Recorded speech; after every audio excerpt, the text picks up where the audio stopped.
बिस्मिल्लाहिर्रहमानिर्रहीम। अस्सलाम वालेकुम। मैं हूँ महरीन सब्तैन। देख रहे हैं आप मेरा यूट्यूब चैनल और फेसबुक पेज। नाज़रीन, परदेस में रहने वाले हमारे बहन भाई बहुत सी मुश्किलात से गुज़रते हैं। बहुत सी उनकी ज़िंदगियों में ऐसी कहानियाँ होती हैं जिनसे शायद वो लोग जो अभी वहाँ जाकर बसे नहीं या वहाँ रहते हैं और ज़िंदगी का भी आगाज़ किया है, तो बहुत कुछ सीख सकते हैं। एक सिलसिला मैंने शुरू किया हुआ है अपने इस चैनल पर, जहाँ पर मैं लोगों की ज़िंदगी से कुछ ऐसे वाक़यात जो है वो आपके सामने लेकर आती हूँ, जिसमें आपके लिए कुछ सीखने के लिए होता है, कुछ जानने के लिए, और साथ ही साथ परदेस में हमारे बसने वाले पाकिस्तानी और हिंदुस्तानी बहन भाई जो हैं, उनकी ज़िंदगियों से मुताल्लिक कुछ कहानियाँ जो हैं मेरे पास बहुत सारी आ रही हैं इनफैक्ट। तो मैंने सोचा कि क्यों ना उनको भी हम साथ शामिल करें और उनकी ज़िंदगी के कुछ तल्ख़ वाक़यात, कुछ खुशगवार वाक़यात आपके साथ शेयर करूँ।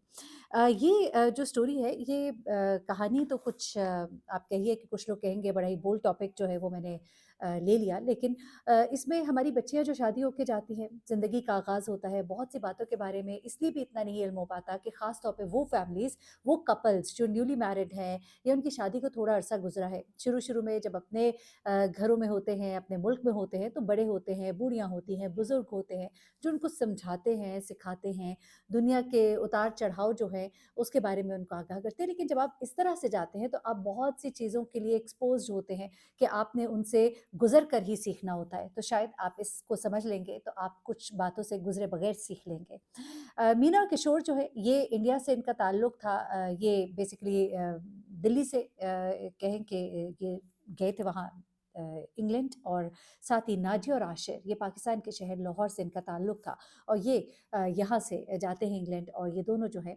फैमिलीज़ वहाँ पर आबाद होती हैं। इनके अपने-अपने डायनामिक्स होते हैं। मीना और किशोर जो हैं वो बेसिकली अपनी फैमिली के, कहिए कि ऐसे बच्चे थे जो पहली फैमिली का बच्चा जो होता है ना, जिसे कहते हैं बाहर जाते हैं, और फैमिली में भी बड़े लोग खुश थे कि हमारे बच्चे जो है बाहर गए हैं और अब अपने बहन भाइयों को भी शायद बुलाएंगे, और अच्छी एक प्रॉस्पेरिटी आएगी फैमिली में। घर वाले जो है वो आगे निकल पाएंगे। और किशोर जो है बेसिकली वो एक ऐसी फैमिली से था जो एक मिडिल क्लास फैमिली थी, और जो अभी स्ट्रगलिंग फेज में थे। मीना से उसकी शादी होती है। इनकी शादी को अभी कोई तकरीबन साल होता है। इसी दौरान में दोनों की बड़ी अच्छी एक अंडरस्टैंडिंग थी, एक प्यार-मोहब्बत था, और इसी दौरान में इन्होंने एक स्ट्रगल जो है वो शुरू कर दी थी कि हम किसी तरह से मुल्क से बाहर जाएँ और हम अपनी ज़िंदगी का वहाँ पे आगाज़ करें, ताकि हम बेहतर से बेहतर कमा सकें। इसी तरह नाज़िया और आशिर जो है वो एक वेल ऑफ फैमिली से थे, और उनके लिए बाहर जाना जो है इतना कोई मुश्किल नहीं था, और नाज़िया जो है वो भी पढ़ी-लिखी थी, आशिर जो है वो इंजीनियर था, उसने भी अप्लाई किया और इंग्लैंड में उसको जॉब मिल गई, और वो जो है वो यहाँ पर आ जाता है। अब यहाँ पर ये लोग बेसिकली रह रहे होते हैं लंदन में, और लंदन थोड़ा एक्सपेंसिव भी है, लेकिन ज़ाहिर-सी बात है फिर आपके पास अपॉर्च्युनिटीज़ भी यहाँ पे ज़्यादा होती हैं। मीना और किशोर भी यहाँ पर आते हैं, और इसके सबर्ब्स में कोई एक जगह है जहाँ पर कि ये अपने घर लेते हैं। घर से मतलब ये है कि नाज़िया और आशिर जो है उनकी फैमिली तो उनको सपोर्ट करती हैं, वो मॉर्टगेज पर घर जो है वो अफ़ोर्ड कर लेते हैं। मीना और किशोर जो हैं, ये एक जगह पे जहाँ पे ये रह रहे होते हैं, एक अपार्टमेंट होता है, छोटा-सा अपार्टमेंट है, एक 1 बेडरूम का अपार्टमेंट था जिसमें कि ये रह रहे होते हैं। अब नाजिया और आशिर जो है, इनकी ज़िंदगी तो काफ़ी अच्छी चल पड़ती है, क्योंकि आशिर को बड़ी अच्छी जॉब मिल जाती है और वो अच्छा उसका काम चल पड़ता है। पीछे से भी फैमिली जो है वो अच्छी वेल ऑफ है, और इनको पैसे वगैरह आ रहे होते हैं। अचानक ही आशिर को एक बुरी खबर सुनने को मिलती है कि उसके वालिद का इंतकाल हो जाता है। वालिद के इंतकाल के बाद घर में वो जो खुशहाली या आसूदगी थी, वो उनके वालिद की वजह से थी, जो सऊदी अरब में इंजीनियर थे और वहाँ से पैसे अपने घर वालों को भेजते थे। जो जमा पूँजी थी वो उसमें से बहुत सारा तो आशिर को मिल गया था, जो वो बाहर आया था, इसलिए घर वालों ने जो बाकी के पैसे थे उसको, जो डिवीज़न थी वो बाकी बहन-भाइयों में हुई, और आशिर जो है अब उसे ये मालूम था कि अब सब कुछ मैंने खुद से करना है। नाज़िया और आशिर अपनी ज़िंदगी को आगे बढ़ा रहे थे, और आशिर की जॉब चूँकि अच्छी थी तो चल रहा था मामला। लेकिन एक दिन आशिर जो है उसकी नौकरी जो है वो छूट जाती है। यहाँ से उनकी ज़िंदगी के तल्ख़ दौर शुरू होते हैं। ज़ाहिर-सी बात है, आप बैरून मुल्क है, वहाँ पर आपकी जो तमाम इनकम है वही है जो आप कमा रहे हैं, उसी पे आपने गुज़ारा करना है। नाज़िया जो है उसने इससे पहले बाहर निकल कर नौकरी नहीं की थी, लेकिन फिर उसे बाहर भी निकलना पड़ता है, यहाँ तक कि उसे एक मार्ट में, एक शॉपिंग मॉल में उसे नौकरी करनी पड़ती है। अब मीना और किशोर जो है, ये दोनों जो हार्ड अर्निंग फैमिली थी, इन्होंने, किशोर को एक नौकरी मिलती है, और नौकरी जो है कोई इतनी बड़ी तो नहीं होती, लेकिन एक अच्छी नौकरी मिल जाती है, तो उसका गुज़ारा एक फैमिली फैमिली को खींचने के लिए मुनासिब सा होता है। और मीना जो है वो भी बाहर निकल के जॉब शुरू कर देती है, वो भी उसी शॉपिंग मॉल में काम करती है जहाँ पे कि नाजिया ने अब नई-नई नौकरी शुरू की थी। मीना एक पढ़ी-लिखी खूबसूरत लड़की है और बोलचाल अच्छी करती है, रख-रखाव वाली है। लेकिन जिस तरह नाजिया ने एक बड़ा अच्छा बैकग्राउंड देखा हुआ था, एक अच्छी ज़िंदगी गुज़ारी हुई थी, मीना ने कंपैरेटिवली एक नॉर्मल फैमिली से उठकर आई थी। ये दोनों एक जगह पे काम करती हैं, दोनों की आपस में एक अच्छी दोस्ती हो जाती है, ज़ुबान एक होती है, गो कल्चरल डिफरेंसेस हैं, एक पाकिस्तान से है, एक इंडिया से है, लेकिन आपको मालूम है कि इतना ज़्यादा कोई कल्चरल बैरियर भी हमारा नहीं है। तो ऐसे में इन दोनों की एक बड़ी अच्छी दोस्ती हो जाती है। जब इनको ब्रेक टाइम मिलता है, आपस में बैठना, चाय पीनी, अपने घर की बातें करनी, अपनी मुश्किलात की बातें करनी, एक-दूसरे के साथ मामलात शेयर करना। अब ऐसे में नाज़िया और आशिर जो है, इनकी ज़िंदगी में कुछ मुश्किलात आनी शुरू हो जाती हैं और आशिर जो है वो घर जिसका वो मॉर्टगेज दे रहा था, वो दे नहीं पा रहा होता और उसको फाइनली इन चीज़ों को वाइंड अप करना पड़ता है। वहाँ पर इनको अब एक फ्लैट की तरफ मूव करना पड़ता है क्योंकि बहुत से उनके मामलात थे, उनकी गाड़ी भी जो है वो भी लोन पे थी, इवन यहाँ तक कि उन्होंने आईफ़ोन नए मॉडल के लिए हुए थे, वो भी उनके लोन पे थे और इस तरह से उनको उन तमाम चीज़ों को मैनेज करने के लिए यही समझ आया कि अभी हमने थोड़ी-सी ही पेमेंट्स की हैं और वो इस घर के मॉर्टगेज में से निकल आते हैं क्योंकि उनके लिए मैनेज करना बहुत मुश्किल था, क्योंकि आशिर को अभी तक नौकरी नहीं मिल रही थी और आशिर भी छोटी-छोटी नौकरियाँ करने पर मजबूर हो गया था। अब ऐसे में अ, यहाँ पर नाजिया और मीना जब आपस में बैठती हैं और इनकी बातचीत होती है तो यहाँ पर ये दोनों कुछ गुफ्तगू करती हैं, कुछ रहने के हवाले से नाजिया बताती है कि बड़ी मुश्किल है और इतने छोटे घर में रहने की हमें आदत नहीं है, लेकिन हमें एक कमरे के फ्लैट में जो है मूव होना पड़ा।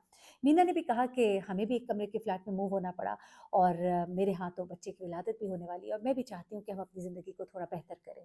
ये दोनों दोस्तें जब बैठती हैं और फ्यूचर के प्लान्स भी करती हैं, तो ऐसे में उनको एक ख़्याल आता है कि क्यों ना हम दोनों मिलकर एक जो है घर छोटा जैसा कम्युनिटी सेंटर में या जो भी उनके घर होते हैं छोटे, मुझे इतना इल्म नहीं है, तो हम वहाँ पर कोई एक छोटा मिलकर कुछ ले लें और ऐसे में हम थोड़ा-सा अपना बेहतर सेटअप कर लेंगे और वो हमारे आने वाले जो बच्चा है उसके लिए भी आसानी हो जाएगी और उनके लिए भी आसानी हो जाएगी। अब नाजिया और आशिर जो है ये जब नाजिया घर आके आशिर के साथ डिस्कस करती है, तो पहले तो आशिर को ये आइडिया बड़ा अजीब-सा लगता है क्योंकि सिर्फ़ ये नहीं कि भारत और पाकिस्तान की बात होती तो और थी, लेकिन यहाँ पर मज़हब का भी फ़र्क था। अब यहाँ पे जब मज़हब का फ़र्क था, उस चीज़ को देखकर ये थोड़ा आशिर ने अपनी बीवी को जो है इस चीज़ से मना कर दिया और नाज़िया जो है उसने आकर अपनी दोस्त को ये तो नहीं बताया कि मसला ये है, लेकिन उसको थोड़ा इनकार कर दिया। अब यहाँ पर मीना के शौहर किशोर ने भी मोर और लेस यही बात उसे कही और इस तरह वो इस चीज़ में से बाहर आ गए। लेकिन ये बात जो है नाज़िया के ज़हन में अटक सी गई। उसने सोचा कि मेरा शौहर अगर किसी हिंदू फ़ैमिली के साथ अगर नहीं रहना चाहता, तो चले एक मुसलमान फैमिली जो है अगर कोई ऐसी हो जाए तो हम बेहतर तो रह सकते हैं क्योंकि उस घर में उसको घुटन होने लगी थी। बाहर एक भागती-दौड़ती दुनिया थी और घर के अंदर एक घुटन का माहौल था और वो चाहती थी कि उसका घर जो है किसी बेहतर जगह पर हो और उन्हीं दिनों उसने एक्सपेक्ट भी करना शुरू कर दिया था। तो ये चीज़ लेकर वो बहुत ज़्यादा डेस्परेट हो गई थी कि हम किसी बेहतर जगह मूव करें। ऐसे में नाजिया और मीना की एक मुश्तरका दोस्त थी। उन्हीं दिनों वो वहाँ पर मॉल में आई थी और उसने वहाँ पे जॉब शुरू की थी और उसकी भी नई-नई शादी हुई थी और उसका नाम जनाब आयशा था और आयशा के साथ नाज़िया की जब खूब जमी तो उसने उसके सामने भी ये प्रपोज़ल रखा क्योंकि आयशा जो है वो भी एक छोटे से फ्लैट में अपने शौहर के साथ रह रही थी और एक और अगेन स्ट्रगलिंग फैमिली ज़ाहिर-सी बात है, ये तीनों जो है एक शॉपिंग मॉल में काम कर रहे थे। अब यहाँ पर आयशा जो है वो इस बात पे राज़ी हो जाती है और नाज़िया उसको बताती है कि मेरे शौहर को एक हिंदू के साथ रहने में तो मसला था लेकिन एक मुसलमान के साथ रहने में कोई इश्यू नहीं है। मीना ज़ाहिर-सी बात है मैंने बताया मीना के शौहर किशोर को भी ये इश्यू था कि हम एक हिंदू फैमिली के साथ तो रह सकते हैं, धर्म जो है हमारा उसकी ज़ाहिर-सी बात है कि इंसान की प्रैक्टिस होती है, एक रहने का तरीका होता है और फिर बहुत सी चीज़ें जिस तरह मुसलमान जो हैं वो गोश्त भी खाते हैं और भी बहुत सी चीज़ें हैं जो चीज़ उनके मज़हब में नहीं है, तो थोड़ी मुश्किलात हो जाएँगी रहने में। अब आयशा जो है वो अपने शौहर से जब बात करती है, पहले तो उनको ज़रा अजीब-सा लगता है। अच्छा यहाँ पे आयशा और नाज़िया जो है वो एक प्लान करती हैं कि हम अपने जो शौहर हैं उनको एक-दूसरे से मिलवाएँ और एक-दूसरे के साथ उनकी अंडरस्टैंडिंग हो जाए। एक-दूसरे को वो फिर अपने घर पे दावत देती हैं, एक दिन नाज़िया बुलाती है, फिर कुछ दिनों के बाद आयशा बुलाती है और इस तरह से उनके शौहर जो है वो आपस में मिलते हैं। उनकी आपस में एक अच्छी केमिस्ट्री मैच करती है, दोनों यंग कपल्स हैं और इस तरह से उनकी आपस में एक अच्छी सलाम-दुआ हो जाती है। और उसके बाद ये जब आइडिया पुट अप किया जाता है और आशिर चूँकि आयशा का जो शौहर है फ़ैज़ान, उसके साथ भी उसकी बड़ी अच्छी एक दोस्ती हो गई, वीकेंड्स पे मिलना-जुलना और फिर फाइनली उन दोनों ने ये डिसाइड किया कि हम मिलकर एक घर ले लेते हैं। अब यहाँ पे वही बात आ जाती है जो मैं हमेशा से कहती हूँ कि जॉइंट फैमिली सिस्टम, जहाँ सास-ससुर की हद तक तो बात हो तो समझ आती है, आप उनके साथ रह सकते हैं। लेकिन हमारे इस्लाम में कुछ चीज़ों की एक पर्दा, सिर्फ़ पर्दा ये नहीं होता कि आपने अपना सर ढाँक लिया या कुछ और, लेकिन पर्दे में ये भी है कि आप एक घर के अंदर रहते हैं, आप उठते हैं, बैठते हैं, आपके 100 बात करने के अंदाज़ होते हैं, शौहर से बात करने के अंदाज़ होते हैं, बहुत सी चीज़ें होती हैं। मैं इतना खुल के अब इसको इलैबोरेट नहीं करूँगी, लेकिन कुछ चीज़ों की वजह से कुछ नामहरम रिश्ते जो है वो आपकी तरफ अट्रैक्ट भी हो सकते हैं, राग़िब भी हो सकते हैं। इस वजह से भी अल्लाह ताला ने कुछ हदूद रखी हैं जिनको फ़ॉलो करना एक जॉइंट फैमिली सिस्टम में पॉसिबल नहीं होता। वहाँ पे तो आपके माँ-बाप एक होते हैं, आपके रहन-सहन के तरीके एक होते हैं, कुछ अदब लिहाज़ भी होता है। लेकिन यहाँ पर जब 2 डिफरेंट फैमिलीज़ एक ही घर में रह रही हैं और हर वक़्त का आमना-सामना है। अब यहाँ पर कुछ इस तरह से था कि 3 कमरे ऊपर थे और 1 बेडरूम नीचे था। उसके बाद नीचे एक लाउंज एरिया था और किचन था और साथ में सिटिंग एरिया था। तो उन्होंने आपस में कुछ चीज़ें इस तरह से डिसाइड की कि 2 ऊपर के कमरे जो है उन्होंने आयशा को दे दिए और 1 कमरा ऊपर का नाज़िया और आशिक़ के पास और 1 कमरा नीचे उन्होंने अपने पास रखा और इस तरह से ये जो अंडरस्टैंडिंग है उनकी हो गई और फिर ये दोनों जो है कपल्स एक ही घर में रहना शुरू हो गए। अब जब ज़ाहिर-सी बात है, नाज़िया जो है वो फैमिली वे पर थी, आयशा जो है अभी फैमिली वे पर नहीं थी। तो यहाँ पर कुछ चीज़ें इस तरह से होनी शुरू हुई कि हर वक़्त उठना-बैठना, सोना-जागना, आते-जाते एक-दूसरे से मिलना-मिलाना और उसके बाद कुछ ऐसा होता है कि नाज़िया जो है ज़ाहिर-सी बात है क्योंकि वो एक्सपेक्ट कर रही थी इसलिए ही उसको नीचे कमरा दिया गया था। तो अब ये चीज़ें कुछ ऐसे होने लगती हैं कि फैज़ान जो है उसके ड्यूटी आवर्स जो है वो सुबह के वक़्त के थे और आशिक़ के ड्यूटी आवर्स जो है वो शाम के वक़्त के थे। आयशा और नाज़िया जो है वो दिन के वक़्त तो जाती थीं लेकिन फिर ऐसा कुछ हुआ कि आयशा और नाज़िया के कुछ वर्किंग आवर्स भी बीच में चेंज हुए। कुछ जब वर्किंग आवर्स चेंज हुए तो आयशा और आशिर जो कि नाज़िया के शौहर हैं, उनका आपस में काफ़ी अच्छा इंटरैक्शन जो है, एक दोस्ती, एक अच्छी गुफ्तगू और उसके बाद कुछ ज़्यादा वक़्त गुज़रना और वो चीज़ें जो है, वो आहिस्ता-आहिस्ता आप समझ ही सकते हैं कि बात किस तरफ चली गई। नाज़िया जो है वो जब इस कहानी को बयान करती है तो कहती है कि मुझे शुरू में कुछ अजीब-सा लगता था कि कभी-कभी जब मैं घर आती थी तो शुरू में तो ऐसा नहीं था लेकिन बाद में ऐसा होना शुरू हो गया कि नीचे चीज़ें जो है बड़े सलीके से पड़ी होती थी। ऐसा लगता था कि जैसे अभी कोई मेज़ से उठ कर गया है, मेज़ पे खाना खाया गया है या कुछ इस तरह की चीज़ें। कभी-कभी उसे ये भी बड़ा अजीब-सा लगता था कि आयशा के शौहर जो है वो घर पे नहीं होते थे लेकिन वो बहुत अच्छा तैयार हुई होती थी और जब नाज़िया के शौहर आशिक़ घर पे है और उसका इस तरह से वहाँ पर कई दफ़ा जब वो 1-2 बार ऐसा हुआ कि नाज़िया जल्दी घर आ गई तो उसने देखा कि दोनों लाउंज में बैठे गप्पे लगा रहे थे और ये चीज़ थोड़ी-सी उसको अजीब-सी लगी लेकिन उसने इग्नोर किया कि कोई ऐसी बात नहीं है कि घर में रहते हैं और कौन-सा वो कोई किसी के बेडरूम में बैठे हैं बल्कि उनके अपने लाउंज में बातचीत हो रही है। अब ये चीज़ जैसे-जैसे आगे बढ़ी थी और नाज़िया ने कुछ और बातें महसूस करना शुरू की और वो कुछ इस तरह से थी कि जैसे कई दफ़ा वो अपने कमरे में आती थी जब जॉब से वापस तो उसे ऐसे महसूस होता था कि जैसे उसके कमरे में कुछ भीनी-भीनी खुशबू है, जैसे कोई फीमेल परफ्यूम जो है इस्तेमाल किया गया है। 2-3 बार जब ये चीज़ ज़रा ज़्यादा हुई तो उसे कुछ अजीब-सा लगा। अब उसने थोड़ी नज़र रखनी शुरू की। उसे थोड़ा शक भी होना शुरू हो गया आयशा के ऊपर। अब ज़ाहिर-सी बात है औरत की जो छठी हिस्स होती है ना वो बहुत तेज़ होती है। यहाँ पर उसने फिर थोड़ा चेक एंड कंट्रोल शुरू किया, वो कुछ इस तरह से कि उसने घर में बगैर बताए टाइम से पहले और कभी टाइम से बाद में आना शुरू कर दिया। जब 2-4 बार ऐसा किया तो उसने कुछ और चीज़ें ऐसी नोट की जो उसके लिए अम, थी अलार्मिंग थी और वो इस चीज़ पर थोड़ी-सी परेशान भी हुई। अब यहाँ पर उसने अपने शौहर से अपने जो शकूक व शुबहात है उसका ज़िक्र कर दिया। उसने कहा कि मुझे अच्छा नहीं लगता कि आप हर वक़्त उसके साथ बैठे हो। जब मैं आती हूँ, आप दोनों गप्पे लगा रहे होते हैं, चाय पी रहे होते हैं। अलबत्ता उसने ये बात ज़िक्र नहीं की कि मुझे कमरे से कभी इस तरह की कोई खुशबू आई या कुछ और महसूस हुआ। अब नाज़िया जो है वो इन चीज़ों को बहुत ज़्यादा महसूस कर रही थी लेकिन अब आहिस्ता-आहिस्ता फैज़ान को भी कुछ शक होना शुरू हो गया। यहाँ पर एक दिन फैज़ान घर आया और उस दिन आयशा जो है वो नाज़िया के शौहर आशिक़ के साथ कुछ बहुत ही बेतकल्लुफ़ी के साथ घर में बैठी थी और उस दिन वो घर के मेन डोर के बजाय घर के बैक डोर जहाँ से उनका गालिबन बैकयार्ड होता है वहाँ से वो अंदर आया।